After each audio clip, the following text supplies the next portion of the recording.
harness import substitution. This was during a high-level policy dialogue on the state of the economy. The civil society organizations say that this will smoothen the journey to recovery from the country's hiccups. Let's have more of this report. Faced with the sharp increase in the prices of everyday products, Ugandans are struggling to make ends meet. Authorities are blaming the situation on the long-term effects of COVID-19 pandemic. The high-level policy dialogue on the state of the economy, civil society organizations therefore encourage the government to first look at harnessing agriculture, for it's the backbone of the country, as well as working on the import substitution framework.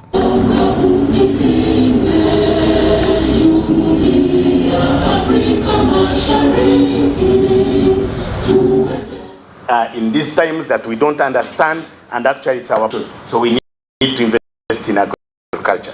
And actually we still have to engage the permanent secretary who still thinks the country cannot develop through the agricultural path. I think countries can develop through the agricultural path, and Uganda has endowed us with that one. We have to engage in that discussion. Uganda is one of the poorest countries in the world. The majority of the population entirely depend on that subsistence agriculture. Government has spent 37 years in power. It has done nothing about the renewal of productivity and marketability in regard to the subsistence agricultural products. The Finance Ministry confirmed budget cut on the agro-industrialization program in the 2022-23 financial year. This program estimates reduced from 1 trillion to 670 billion. The government funding towards agriculture alone declined from 150.4 billion in 2021-22 to 74.9 billion. Civil society organizations are saying that this is not proper at a time when the country is grappling with the high commodity prices. We've just had our water week, and if you could see what other countries are doing and what we are doing, you can definitely see that we are lagging behind. In fact, a person from Israel was saying that plants don't need the soil to grow, and everybody was in a shock. They need nutrients, and he was able to demonstrate how they have greenhouses that have no soil but nutrients, and they were having the best tomatoes in the country. So for me, I think a question of helping our farmers, to increase yields, reduce on post-harvest loss, to be able to have our own food, because we already lucky that some of these things can also be addressed. Investing substantially in agriculture by government. Government should identify agriculture as a priority area for investment. Just like we have identified infrastructure, development, industrialization, agriculture is also should be a priority area. But actually, even go a step further and invest in value addition. Value addition, so that our products can have a life shelf that is longer. And since agriculture employs over 80% of our people, investing substantially in it means actually putting people to work. Stakeholders also believe that import substitution is an economic response at this time when the prices are high. Stressed, government has adopted import substitution to mitigate these economic shocks occasioned by crises like this that arise out of the dependence on our economy on goods and services produced outside our borders. Now, this import substitution and export promotion policy has been mainstreamed in the NDP3 and other government policy documents. Consumption.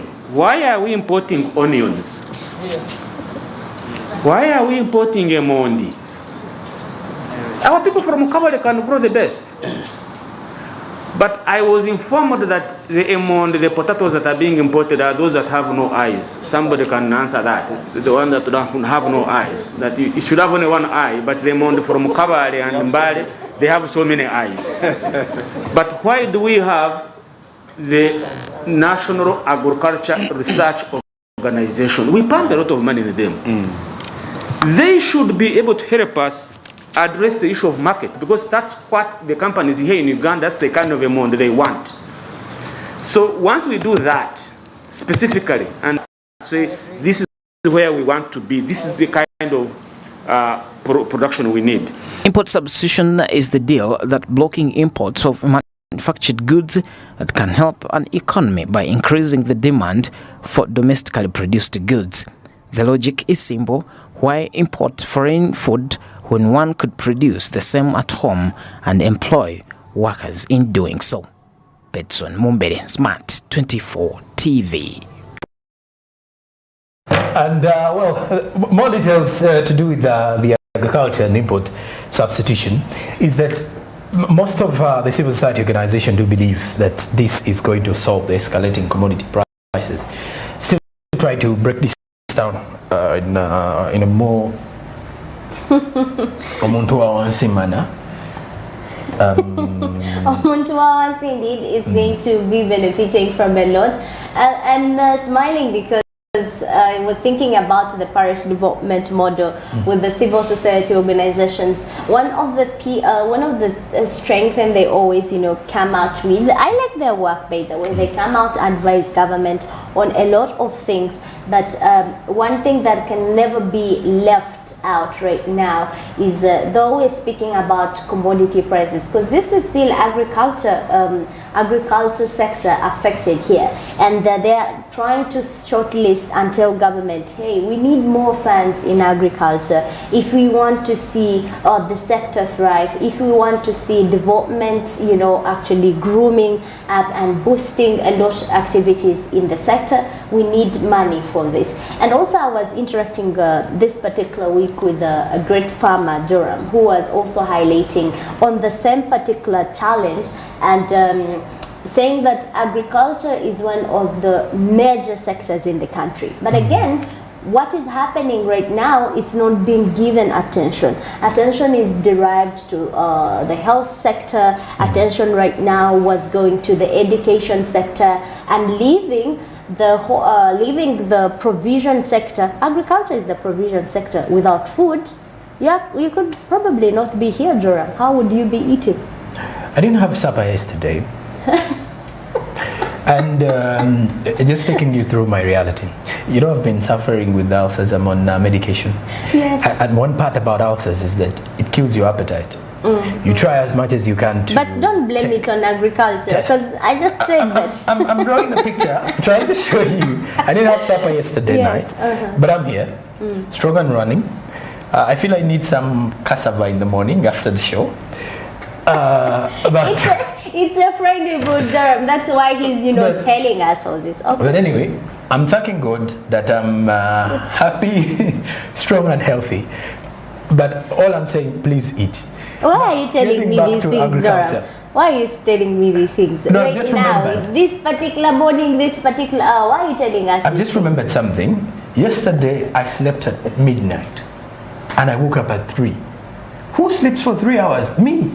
I've almost slept for all this long. I think it's because I didn't eat in the night because I was feeling all this in my tummy. Oh my God, Jerome. So you're pouring all your sorrows on me right now because you want cassava for because the morning. I know Rita will buy breakfast. Cassava. Because we're driving. More so cassava. Because we're driving the topic to agriculture, cassava. and cassava is supposed to be the main topic.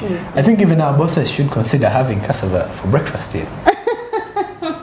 They hear you, definitely they will have it for you. But Jerome, as we are speaking about, agriculture being neglected here, CSOs, civil society organizations are coming out to shine a light, give a picture to government that, okay, if you want to consider your exports increasing, you want to see your deals with the United Arab Emirates actually do survive towards exporting vegetables there. You want to see the European Union exportation ratio that you did promise that you're going to be exporting 700 billion euros per year.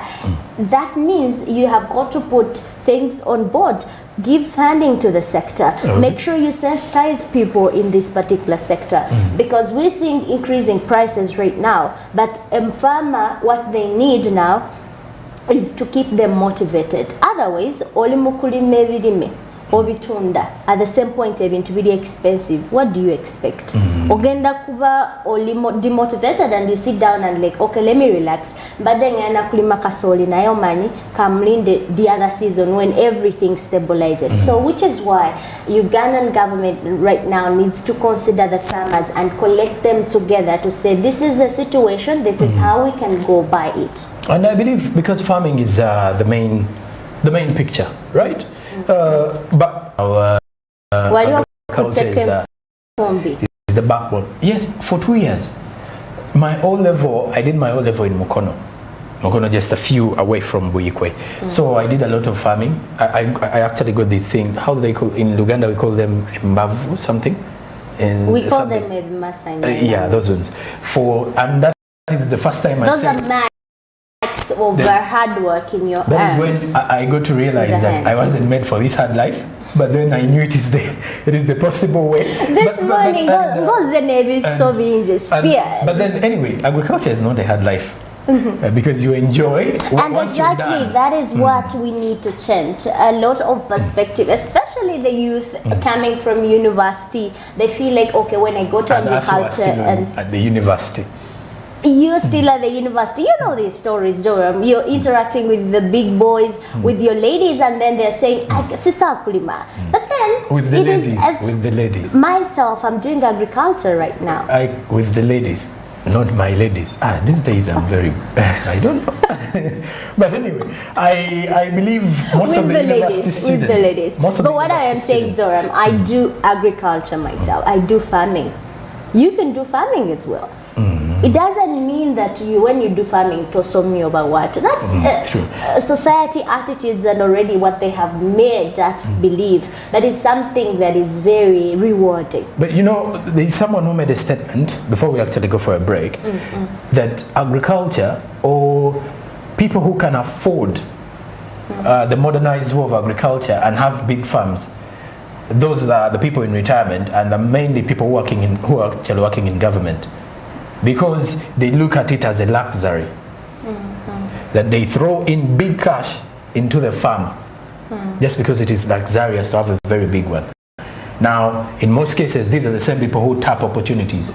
And yet the farmer who's struggling to bring out the best yield in the market does not benefit. So I feel like I'm going to continue and respond to what you say when we return from the break, because at least I have got a package about that. Okay. We shall also get to know if you are a farmer or you've been one. But then after the break, we also have the weather forecast coming your way. Rita Caranyoro getting into more of the further analysis of the agriculture. And also, we have the press review. We have the SMB Insight today. And this one is highlighting the importance of technology in new startups. So a lot is coming in after the break. Stick around.